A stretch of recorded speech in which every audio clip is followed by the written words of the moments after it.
I would like to do an episode of Spirit of Matter.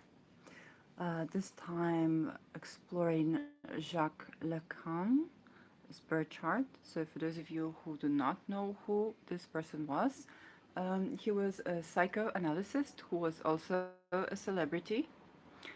Was born in 13 April 1901 in Paris, France. And he made a lot of contributions both to psychoanalysis and psychology and psychiatry. Um, but his contribution, because he was such a celebrity, also touched on um, referring to politics and referring to human relations. And he actually desired us to use the glasses of psychoanalysis in our daily lives, and therefore his theories also contributed to filmmaking and went beyond his profession. So I'm going to first present the contributions that he made to the field, and then I'm going to look at his chart. This is his natal chart, and I'm going to basically show how this natal chart yielded that those theories and contributed to those theories.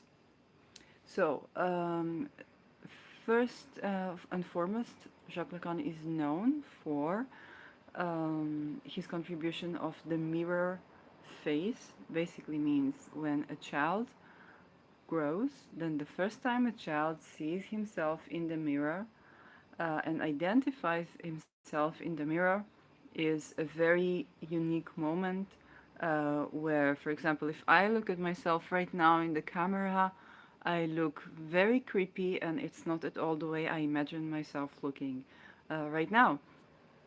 And so for a child, it can be a moment, and it can be even a moment that is disappointing. And I'm going to touch on that. While looking in the mirror can be a beautiful moment of discovery, he focused on the moment of the gap between our existence before we run into the reflection of ourselves and in the mirrors, particularly in the mirror, and and then when we see ourselves in the mirror and how different it is than how we imagine ourselves to be, and then out of the million things that we can be or that we are before we looked into the mirror, that reflection, that download of a specific reflection in flesh that we get from the mirror was perceived by him as a very disappointing moment where there is a gap between that inner being, that vast, the great vast inner self, and the reflection in the mirror. And people can try to compensate for that with clothing that would express how they genuinely are, or mannerism, but eventually um, they need to grow up and to be an adult and understand that they can't make the reflection in the mirror fit to what they have in mind, but they have to make peace with the world. That leads to his second contribution, which was human relations, and his perception of human relations was that we are eternally lonely, and no matter how much we try, we cannot experience the experience of the other. Uh, um, for example, even if you are an empath, or even if you have shared dreams, or you get into the experience of the other person, it is still you, the consciousness, you experience in the other, and not that other person. So we are eternally lonely, even in our innermost intimate relations. Again, very dystopic view on romantic love and very dystopic view on upon relations. And he also um, extended this into politics, where he said we seek for politicians to meet our childish desires, and we basically fall infatuated with politicians who are like a guru figure, like the ideal parent that we think is going to save us no matter how much we think we are in a democratic regime. And he wished for regimes and for the political parties to adopt the adult mindset and to see psychoanalysis and to become adult figures and to manage to um, usher the citizens into the reality that they can't get they can't meet all of their desires or all of their childish desires without, kind of delivering this harsh reality in a soft, perhaps more compassionate way, so that they don't meet with the rage of the people, but rather um, become the responsible adult that leaders need to be, because anyway the citizens, even in a democratic regime, are going to project on their politicians the image of the ideal parent. Okay, so he was extending parent-child relationship beyond the therapeutic field into the political sphere, and of course into human relations, where he did understand that as when we meet a partner, we expect that they will meet all of our childish ego desires, and they can't be that. They can't. They are their own human, and they will never understand us fully. They will never get our experience fully. There is always this loneliness. So it's very existentialist view. So this is Lacan's point of view, and what you're looking at is Lacan's chart. He has his ascendant in Virgo, um, and the ruler of the ascendant, Mercury, in the seventh house. So this is already one signification where um, the ruler of the first house is in the seventh, and the first house is the self. So when you have any ruler of the first house in the seventh, you may need to have a partnership in order to know yourself. You may need to have a mirror in order to see yourself. You may seek to see yourself in the mirror.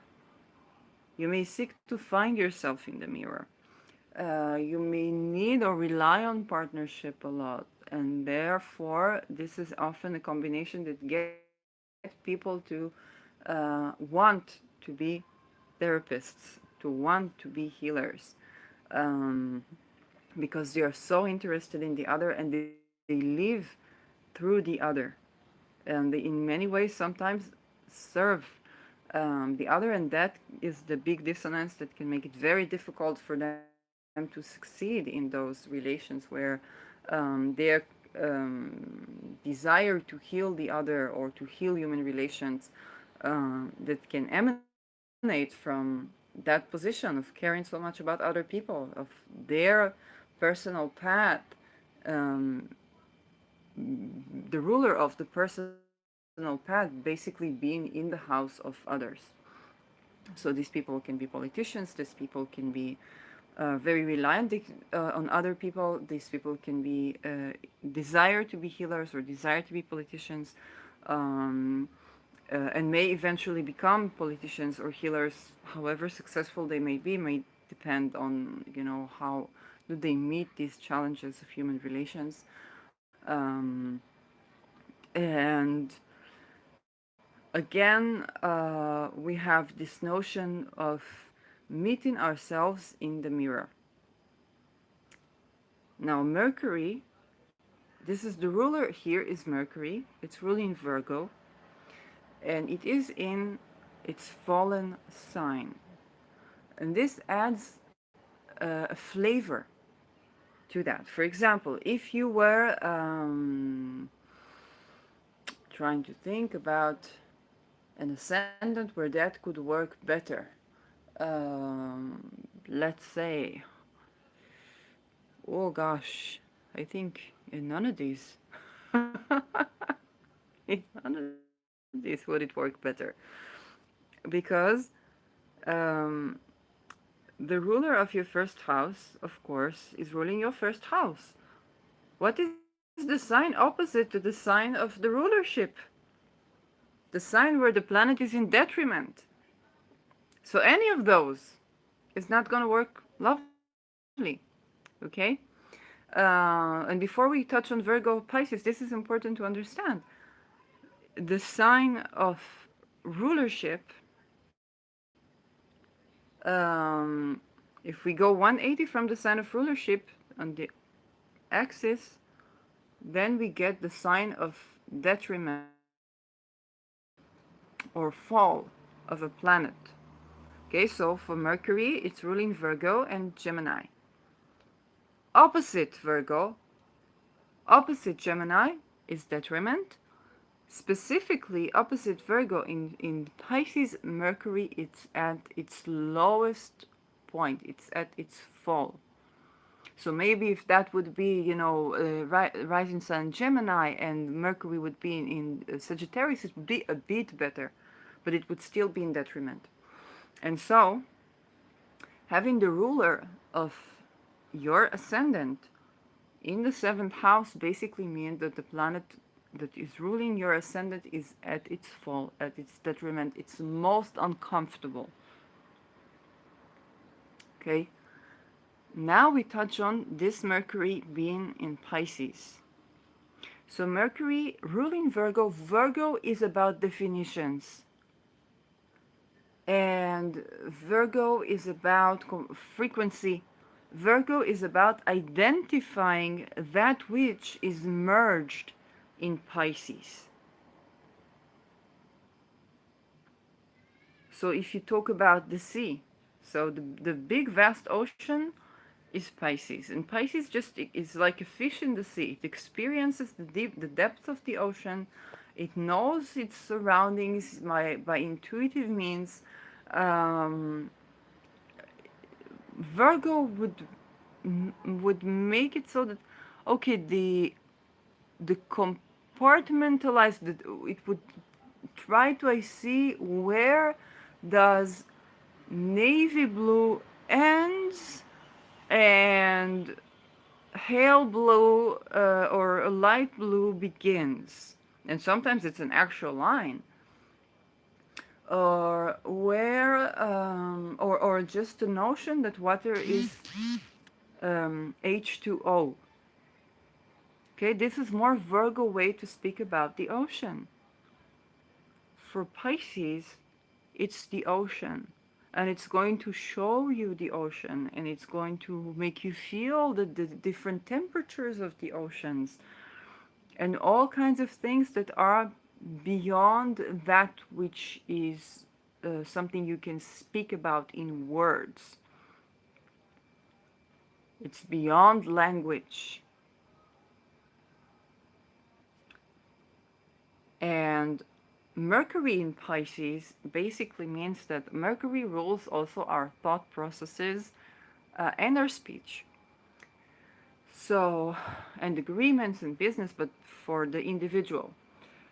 It means that our consciousness is thrown into the vast ocean. And when this planet is ruling the self, then it's the notion of the self, how you conceptualize yourself.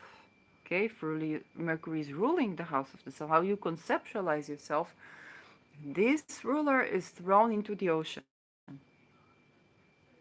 And because it is the polarity of the sign that it rules, it's also a fascinating place to be. Think about the abroadness, the other, the otherness. Okay, so the self is in this deep ocean of concepts.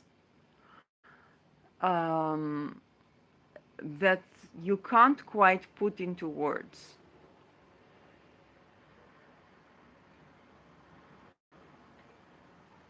That in itself can create great loneliness when you try to express yourself.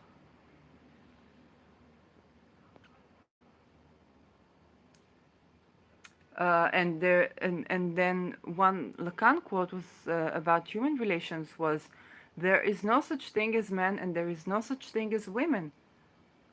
They cannot date because they don't exist. Okay, this is a very Mercury in Pisces notion. If you put Mercury in Pisces in the sign of dating, in the sign of committing, in the sign of being in an intimate relationship with one another, and you put him in the sign where there is no boundaries, so there is no man and there is no woman, and also it is Mercury. Mercury is adaptable. So it is not making, any aspect to Venus or Mars here, and is neutral. We indeed find when Lacan talks about the mirror face, he talks about the child not necessarily having a particular gender or sex in concept, in the way the child conceives themselves. So this is one very obvious notion. The self is in the other and it is in the great vast, and there are no boundaries. And that in itself, and you cannot conceptualize yourself in the means that Mercury is ruling, so that in itself can be very lonely. Another very interesting thing is the fifth house. The fifth house in whole sign is Capricorn. What do we have there? We have the ruler of the seventh in the fifth, um, which is not a terrible thing for dating, by the way. However, the fifth is Saturn, Saturnian ruled with Saturn in it. So Saturn is at home, but this is the home of Saturn. And the fifth house is the house of children. Um, and again, we also have uh, Chiron. And Chiron basically shows where we have a wound. And so the experience for the child, or the childish experience, or the experience of fun and play, or be an inner child, on the one hand we have Jupiter there, which is also fallen, by the way, in Capricorn, um, but and exalts in Cancer.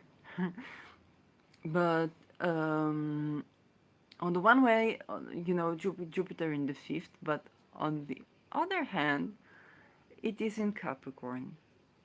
And it is in the same sign as Chiron. So we have many things here that just, and there is also a very unpleasant angle. I don't know if it is an exact orb to Pluto, which is also, you know, quite difficult.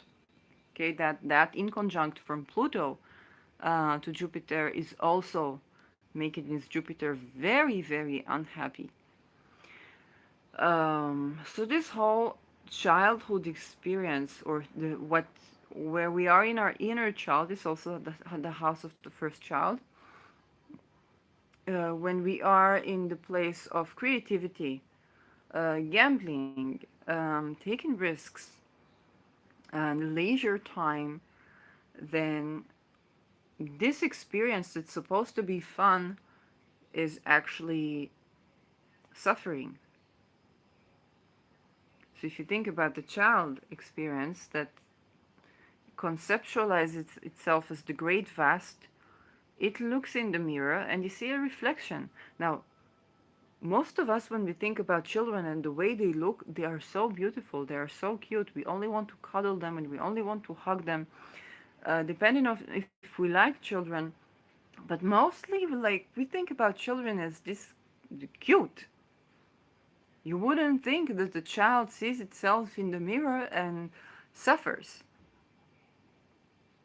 Um, but with this experience of the childhood experience as something that is wounded, and adjoining that to conceptualizing yourself as the great vast, and then see one reflection in the mirror which diminishes all that you are, all this vast soul, into one reflection in the mirror, and there is disillusionment. Here we also see the Mercury here, the ruler, if the ascendant is in a harsh aspect in a 90 degrees. Not exactly 90 degrees, but in a harsh aspect to Neptune. And a lot of fortune, but Neptune here is what I talk about. Um, so there is a sense of loss, a sense of distortion of the sense of self. And Neptune is also isolation. Um, However, as we know, Jacques Lacan was very articulate. He knew to express his experience quite well. Um, and now, when I look at the thinker, at the contribution of a thinker to society, I look at his 12th house and his ninth house. So Lacan's 12th house is in Leo. And now we have an interesting thing, because the sun is in the 8th house, which is indeed a place of, basically, traditionally, it's joint resources. But joint resources, we have to understand it not only in matter but also in spirit.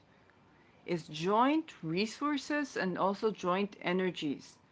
When you date with someone and you commit with them and you are romantically with them, you share energies. Okay? No, you don't only share bank accounts traditionally or share a house traditionally and share each other's depth and faith traditionally, but also you share energies. Okay?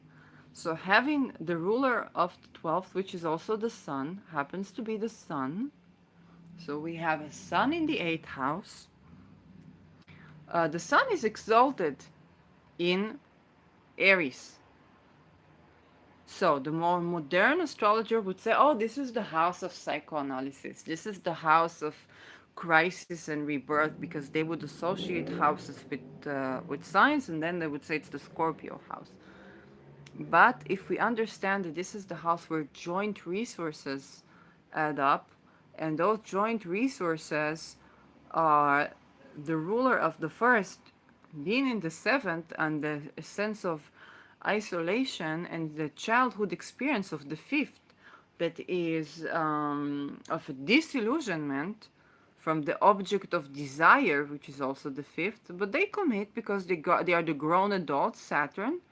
They go through the lesson of Saturn, so they become an adult, and they see that the person that they date is just a human being, so they commit, and then they see the other, and they understand that they are alone and the other person is alone.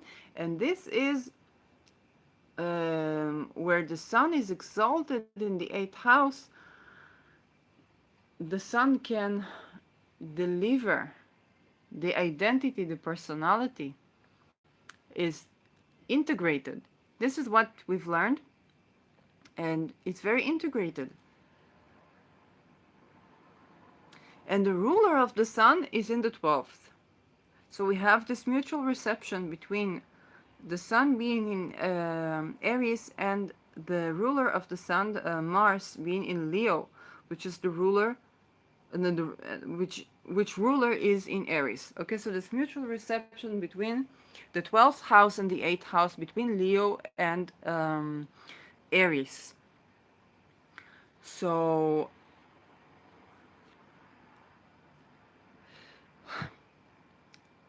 this does make an exceptional position to be able to integrate whatever complexity comes, whatever complex or distorted view you have of human relations. In this eighth house, you're radically accepting. This is a good place for radical acceptance. An exalted sun in a position of joint energies is a good sign. Also, exalted sun in the 12th is a good sign for radical acceptance. So whether we should accept, whether he should have accepted or shouldn't have accepted, when it comes to the sun, and it is in the house of having joint energies with that which is the other, that which is the seventh, um, and there the native just accepts that the joint energies is the joint experiences of him being terribly lonely and his partner being terribly lonely, but both have to grow up and just accept that this is the human experience and they can't ever meet their childhood, the childish desires in this life. And so the sun is exalted in Aries, so we radically accept that, and this is our a message to the world. And the sun is also with Venus, so we have a trine to Mars in the 12th house. Uh, Not very awkward trine, but a trine by sign, and um, yes, and we have Venus ruling the ninth house. And so the ninth house, um, with its ruler in the eighth, basically means that the worldview of the person or his teaching will have something to do with that house of joint energy. So basically, we have radical acceptance in this eighth house, and his worldview, the ninth house ruler, in the eighth. So however he sees the world will be expressed through the teachings of the eighth house as well. And so the teaching of the eighth house will also be his worldview. Okay, the ruler of the ninth in the eighth house. It can, if it's badly aspected, it can mean that the worldview of a person can lead them to debt. Or the worldview of a person can lead them to an existential crisis. Or, if favorably aspected, it can mean that the worldview of a person can create actually balance in that house of joint energy. So the way that they see uh, the world is affecting the matters of the eighth house, which, if it's in a good position, it can be favorably aspected, because it does lead to a notion that changing the way we see things changes the way we experience things, which is very compatible with the profession of psychoanalysis. So you can see how I reached into delineating the person's being psychoanalyst without equating houses with signs. So we don't need to see the eighth house as a Scorpio house in order to say that the eighth house can denote a profession that tends to analyze the hidden dynamics. Okay, because it is the hidden, it is something we put away. It's also depth is something people can be, hiding. Um, and it's signs, it's inconjunct from the ascendant.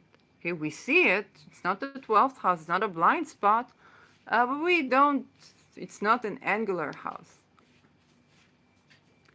So actually the sun is in a good place. Venus is not fallen in Aries, but is not happy in Aries. She's fallen in Scorpio, but she's not happy in Aries either. Okay, she's in detriment in Aries. Um, and basically it's because she's in a Mars sign. However, she does create, yeah, she does create a trine. I think it's even an accurate trine to the ruler of the house that she's in, which makes it a bit better for her. And Mars is in the 12th house. Mars in the 12th house can be. This Mars is rather finely aspected, it's rather supported. But a bad aspect that Mars can lead to nightmares in the 12th house. It can lead to very active dream life at any case, so it can be active dream life. Um, it also means that because the 12th house is what we don't see, and what we don't see we can't control, it also means that that place of the joint resources is something that um, is at the mercy of our unconsciousness, at the mercy of that which is beyond us. Um, and again, this is very much compatible with the overall view of Lacan that there is this inner isolation that we just have to accept. And we're pretty much at the mercy of that human experience because we will never know our partner to the fullest. We can never meet their fantasies. They can never meet our fantasies. And if we stop expecting that, if we radically accept that like an adult, then we don't expect our partner to meet our childhood fantasies, and then we can have actually good relations. So, in a way, he's very pessimistic about the experience of people, but he's very optimistic about the ability of people to have a good connection if they accept this horrible experience. In fact, he thinks that the whole world should look at psychoanalysis and we should look at the relationships between citizens and their parties and their regimes and politics and people and just look at the whole world through the point of view of psychoanalysis. And we can see that Venus and Mars here are in good relations. There is harmony. Here, although Venus is, she's harmonizing from a sign that she's not comfy at. So it's a harmony with a grain of salt. But then there is a good mutual reception between the 12th and the 8th, which again is a difficult mutual reception because it is the 8th house of that which is joined with another. And that joint with another is also affected by our, object relations as children. Um, and the 12th house, which is that which we don't know that we don't know. So these houses work together. But the way in which they work together, and that me speak in general here, the way in which they work together, even though they have this mutual reception, just means that they are connected. They are supporting each other. Is it in favor of the native? Then we have to take a look at those other parameters. So we have a square here between the Sun and Chiron. And the Sun and Jupiter, but it's not as difficult. Um, it looks like Saturn is no. It is Saturn making this aspect. Oh gosh. It is Saturn making this aspect, unfavorable aspect to Pluto, together with Jupiter. But yes, and it is the Sun loosely squaring Saturn here as well, which again does not yield freedom and liberation to be oneself. And that lack of freedom to have a joyous experience of the self is because of this Saturn that's impeding this experience. A child that has to grow and get over it, that he looks in the mirror and he's disappointed. This is one heck of a wound.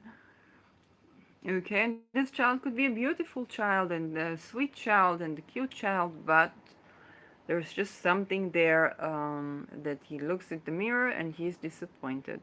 Then he looks at the partner and disappointed. Looks at the regime, at the leaders, disappointed. And so, the minute he radically accepted this disappointment, he let go, and then he finds that um, he just radically accepts it, that people are people, and we're going to experience disappointment because our experiences are so different.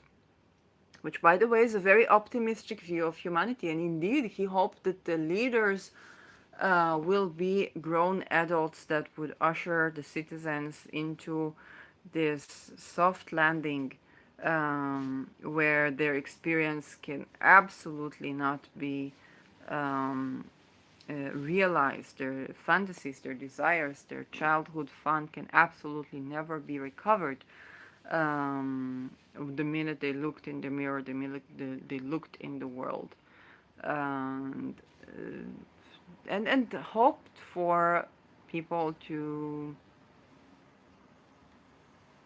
um, to be able to accept it and to grow up, and that was his teaching.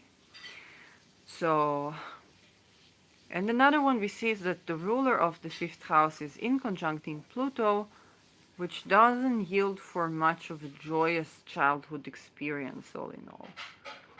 It's pretty much, and then, Jupiter there in the fifth house, like you're supposed to be happy being a child, you're supposed to be happy romantically dating someone, you're supposed to have the fun and game stage, and the fun and games just horrid. Um, so that is and then we also see the moon, which is the sign of caregiving and self-nourishment, in a Saturn sign, yes, in Aquarius and in the sixth house whole sign, um, but also in quite a fine relations with Pluto in the 11th, and this is absolutely denoting a career of caregiving, basically being a caregiver, in uh, in good relations with the difficult aspects, and Pluto is in a Mercury ruled sign, with the difficult aspects, with the hard feelings that the child, the youth, okay, Mercury ruled children can have. Um, so, all in all, I think I've touched on quite a lot. Oh, yes, of course, Pluto in the 11th, and this is, no, Pluto in the 10th here. Yes. So, ruler, if the 11th in the 6th, yes. His job also carried both idealistic, it was idealistic both from the merit of it being Aquarian, um, but also from the merit of it's being the ruler of the 11th house, which is also our um, activism, colleagues, goals and dreams, contribution to society at large. And he contributed to society at large by his work. This was his day-to-day schedule. He was known for it. Um, he was very much known for it, and he was even considered admired in his field, which is field that related to psychology, and Pluto is indeed um, very much related to that which is taboo, to that which we hide. Um, and again, having Pluto in such a public house is also, but he was very well equipped to deal with his Pluto being in such a public house um, here.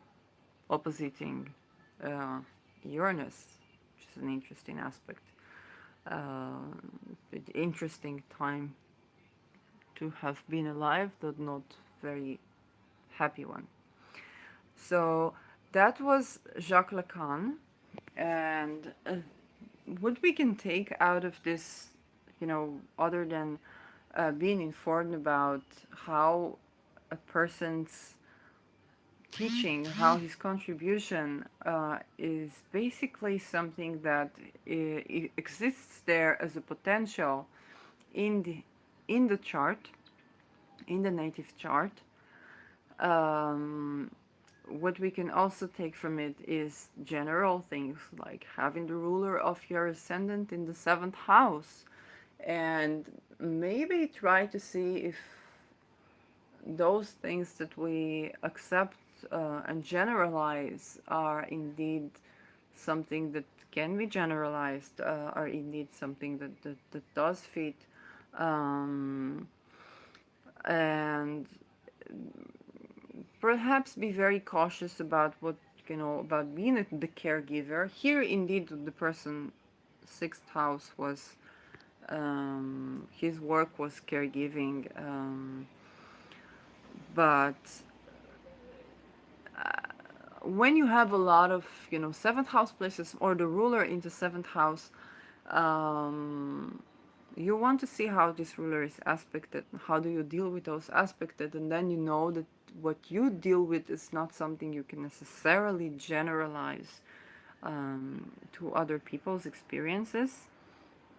We can see that having mutual reception may or may not benefit the native, because if it's the 8th and the 12th house and they're not finely aspected, in this case it's Mars is okay, then that just means that they kind of help each other. But if it's the house of self-undoing helping the house of the things we put away, then we can see this mutual reception can play out um, in all kinds of way. And we can also see that having an exalted placement can play out in very funny ways. It can just mean radical acceptance of something that maybe we should not even have radically accepted, or maybe yes, I don't know.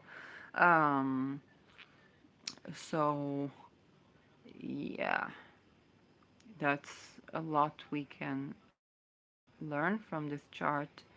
Um, is more. Oh well, this is interesting. So, this was also, we cannot ignore the context of the Pluto Gemini, um, yeah, which will lead to Pluto Cancer, which would lead to Pluto Leo, and how those worldviews, those existentialist crises, those also notice how different he is from Jung, right? How different he is from Jung. I believe Jung had his Pluto in Taurus. And Jung seeing everything as a reflection of the self, and then we see how seeing something as, you know seeing everything as the reflection of the self and radically accepting everything might mean that you stay too long in relationships with people that you shouldn't accept being with, or not. Maybe no, maybe yes, depending on the person. But then we have the other extreme here of seeing everything as something that will never manage to reflect itself. Seeing everything as radically, um, the gap between human beings that can never be resolved, this existentialist view, the gap that can never be resolved, that great vast between two people, um, how alone we are in our experiences, versus how everything on the outside is a reflection of something that happens on the inside. So notice also the difference between him and Jung. Um, and see, like, see the natal chart, you know. What if this ruler was not Mercury? What if this ruler was Jupiter? um, so that is also something to pay attention to. Um,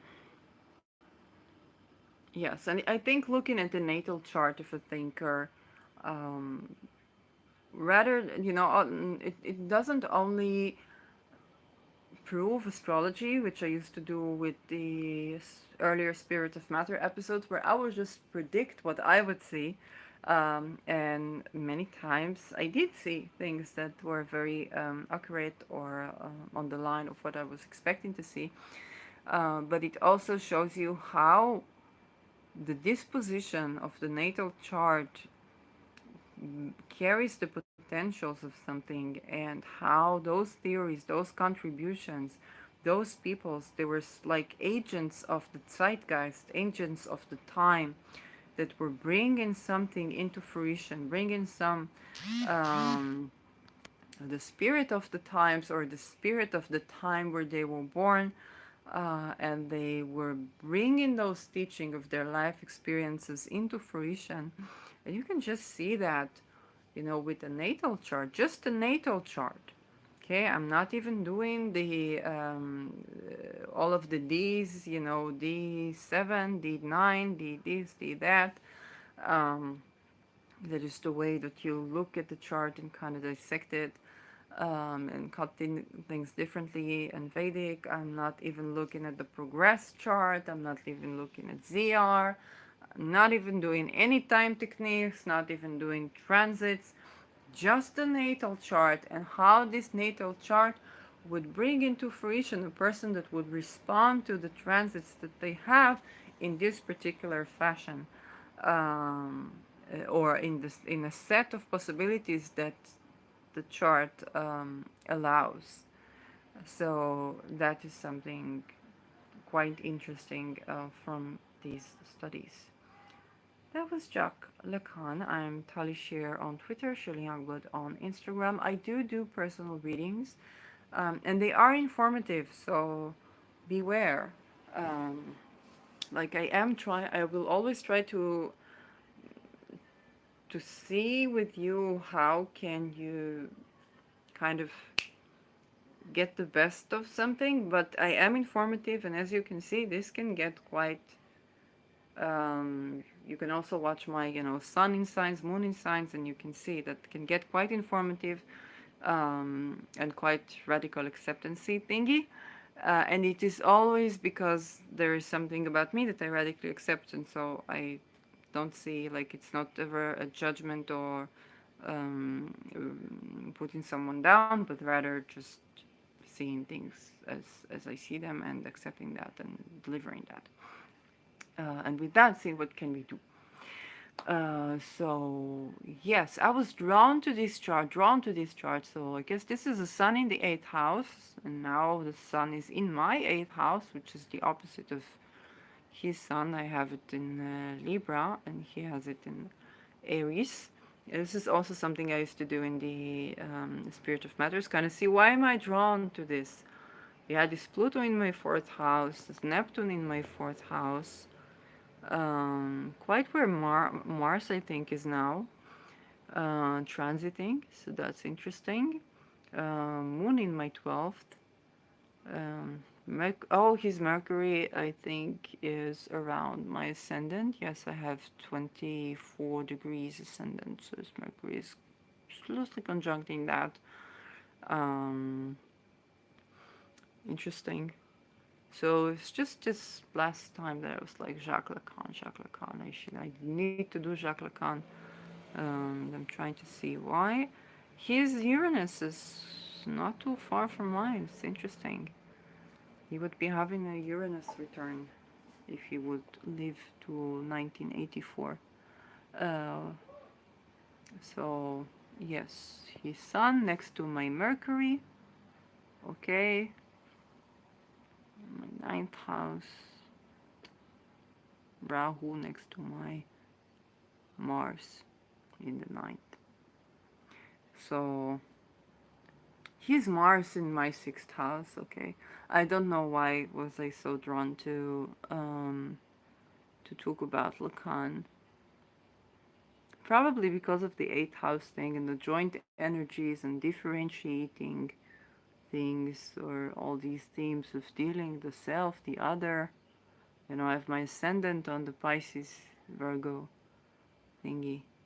Um, and looking at, deeply looking at those things that shape perhaps my point of view. It's interesting to see someone whose ascendant is in your seventh house, because it's like a mirror reflecting things. Um, so it's a mirror view of something. Someone whose worldview was a mirror, but but quite an unhappy one. Although the happiness could have come from the moon, from that self-nourishment and sense of caregiving, or caregiving dystopia to people and kind of nourishing them with the sort of care that perhaps people needed at the time. Um, so yeah, that's Jacques Lacan, a part of the effects on our philosophy, and an important thing to remember that even when you, and I'm speaking as a person who had boundaries dissolution in both intimate relations, a lot of relations, even when you experience the other person's experience, I mean, fully, it's still you experiencing their experience. Think about analogy as the core of cognition. It is still you experiencing the experience of the other. Even if you feel their feelings, even if you dream their dreams, and I'm speaking with experience here, I've had this, it is still you experiencing their experience. So, however much you try to go out of yourself to understand the other, it will still be your take on it. And I think this is also the tragedy of some of the water signs, because they may try to operate in such a way. And I do have a stellium in Scorpio, I have a moon in, I have ascendant in Pisces, I have a moon in Cancer. And sometimes the water signs will try to make the other person experience what they experience, for better or for worse, thinking that the other person is going to understand. Okay, they're going to experience whatever you put them through, and they're going to make a completely different idea out of it. Like, their conclusion will not be your conclusion. Because they will deal with that in a completely different way. It's still them. Um, and also the same person at different times deals with things and understands things in a different way. So sometimes you can think that, oh, if I make a person experience that today, then they will understand what I want them to understand, and they're like, they will understand what they will understand, because it is still how they experience and their take on that experience. So I think that is something we can take from Lacan, without necessarily taking, all the incredible loneliness and whatnot um, experience, because it doesn't have to be, we can still feel other people's feelings. We can still not even feel other people's feelings, or have a lot of things that are in common. We can still see some of ourselves in the others and some not. And I think Lacan and Jung are two extremes. I might compare them in the future. Um, we can also see how the people who invented a certain science had a lot more liberty, both in physics, when we have, chaos theory had so much trouble getting into fruition because people were afraid to lose their, status in academia. Um, and we have this in any field of science. The liberty that the founders had is not the liberty that other people are going to have, for better and for worse. I mean, obviously, we don't think that it's okay in most countries to sleep with your patient.